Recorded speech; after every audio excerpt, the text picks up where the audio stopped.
Hello YouTube, welcome back to another video. Today we're going to try a one magazine challenge with Architectural Digest. This issue was from September 2025. I did actually buy this one, but I'll explain why as we flip through. So my mom has passed on a superstition to me that whenever you take a flight, you have to buy a magazine in the airport. We've been doing it ever since I was a kid. You cannot buy the magazine the day before. You cannot buy it in a store outside of the airport. I would even go as far as to say you can't buy it before you get through security. But that's our superstition, that whenever you go on a flight, you have to buy a magazine, and it can be any magazine. So I recently went on a flight. I went to Texas for a weekend, and I had to buy a magazine on the way. This one was actually on the way home. So I got Architectural Digest. I knew that it was typically a magazine that worked really nicely for collage. A lot of interior design, a lot of really nice lettering. And it's not a magazine that I see very often on free shelves or heading to recycling. So because I had to buy a magazine to fulfill the superstition, I figured why not do one that I think I'll be able to get a lot out of for collage. So this isn't a full harvest. Right now, I'm just kind of looking through to find stuff that I think I could use today. If I went through this fully, I would be ripping out a whole ton of it because there is a lot of good little bits that could be used and colors. And lately I have been really using every bit that I can from collage material. So eventually I will do, there's a letter K, which is always good to find. So eventually I will do a full harvest of this. But yeah, so right now, another K, hello. Right now we're just going through and seeing what looks good for the moment. So now that that is done, I have a little bit of a stack of things to work with, and today we will be working in my wonderful everything journal.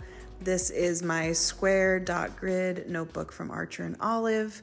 I am not affiliated with Archer and Olive, but I absolutely love their notebooks. I talk about them all the time, and this is my current beloved journal that is from them. I have loved their square journals, and I'll link their site in the description if you want to check them out. So the first thing that I found in the clippings I had picked out was this balcony and the two people standing on it. And I thought that would be really cool.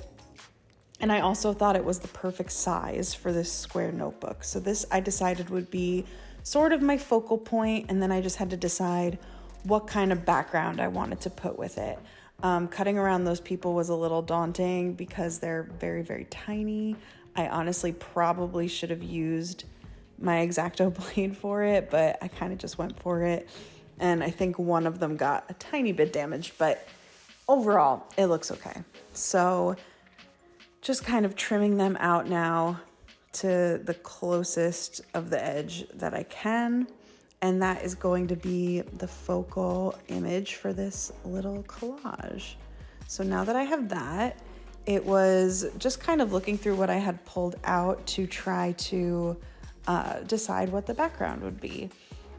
So I had a few choices that I thought could be cool, but the tricky part was that you couldn't have it on too dark of a background, or else the heads and the silhouettes of the two people wouldn't show up. So I had to kind of figure out what would be best as far as a background so that you could still see the people and it would give that effect. So at first I thought this one, but obviously it's far too dark.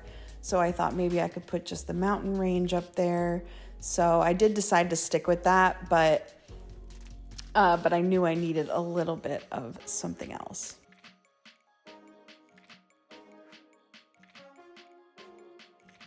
So I had also found this really nice pattern, this floral pattern. I don't know if that's for wallpaper or fabric. I'm guessing probably wallpaper since it's such an interior design heavy magazine, but I'm not really sure. So I just went ahead and ripped this in half. I don't really know why I did that, but it turned out okay. And I decided to use that as one side of the background.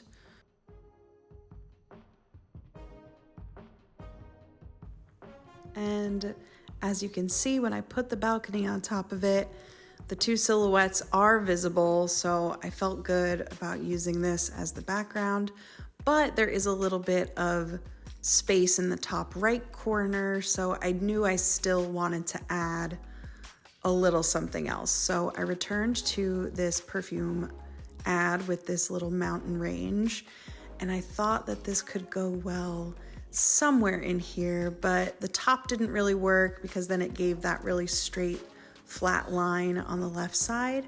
So I instead decided to move it down to the bottom of the page, which made a little bit more sense, and it didn't interrupt the silhouettes when I moved the balcony up a little higher. So that I thought would be really cool. If you see on the bottom right there, you can see the perfume bottle that was pictured in the ad. I have been trying to kind of allow that sort of thing in my collage, especially when it's just here, like in my art journals. I've been trying to make it a little bit less perfect. And I kind of feel like there's a part in, okay, so I don't know if this is so off topic, but it'll make sense in a second. So there's a TV show on Netflix called Somebody Feed Phil. My mom and I love it. It's a really great travel show with this guy, Phil Rosenthal, and he goes to different places, and it's a very classic travel show, but it's just like a really feel-good show. And I remember there was an episode where they were like in a really tiny bakery, and they were at a counter or something, and one of the crew members tells him like, "Oh, Phil, the camera's in the shot." And he was like, "So what? They know it's a TV show." Like, it's okay if the camera gets in the shot. The people that are watching know that this is a TV show. So I feel like that's kind of an attitude I'm taking towards my art, where it's like, so what? Like, they know this is from a magazine, so I don't have to hide the fact that this was an ad for something. I've been starting to leave like the writing on the pictures a lot more often if I get it from an advertisement or something. I'm just kind of like, it's not that I care less, but it's that I'm incorporating the elements more fully, which I think is a good thing ultimately. And it does make my like creative brain feel really good. And I think part of that comes from the Vogue project. If you saw my most recent video where I'm using every single piece of an issue of Vogue, I think that some of the freedom is coming from that, but also just like, I don't know, especially in my journals, just kind of allowing it to be imperfect. I feel like I've talked about that before with art journaling, and it's definitely been a process for me. But yeah, so you can see the perfume bottle in the bottom right, and who cares? That's the moral of the story. So I ripped another really thin piece of this floral pattern to go on top, just to kind of smooth out the top layer of the floral and where that little piece of orange connects with it. That was kind of what I just decided would be cool to use to fill in that little corner. And I actually need to add another little piece to kind of even out the shape in a satisfying way. But I really like how this little ripped piece looks on top. It just kind of blends it all together very, very nicely. And I love a ripped edge.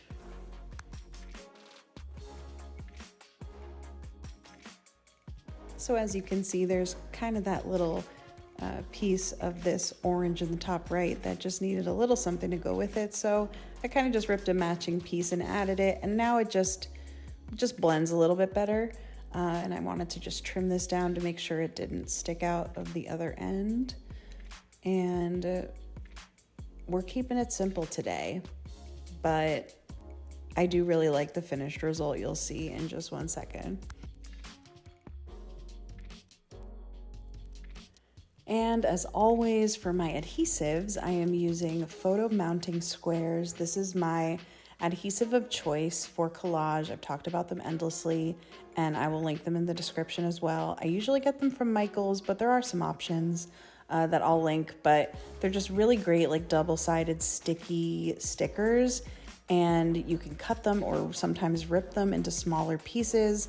I've had such good luck with them not overly damaging magazine, which I think is the real reason that I use them as often as I do. I have had good luck lately with the disappearing purple Elmer's glue sticks, and I'd like to continue to use them a little more often, especially for tiny pieces. But the photo mounting squares are always going to be my go-to, and yeah, I recommend at least trying them once because they just do really well with collage. So I'm just putting this final piece in place, and I just damaged the head of one of the silhouettes, and it left a kind of wrinkled white line, so I just went over that with a pen really quick to make sure it didn't show up too much, and this is the final result. Just a simple, nice little page in my everything book. Thanks so much for hanging out while this came together, and I will see you again soon. Bye.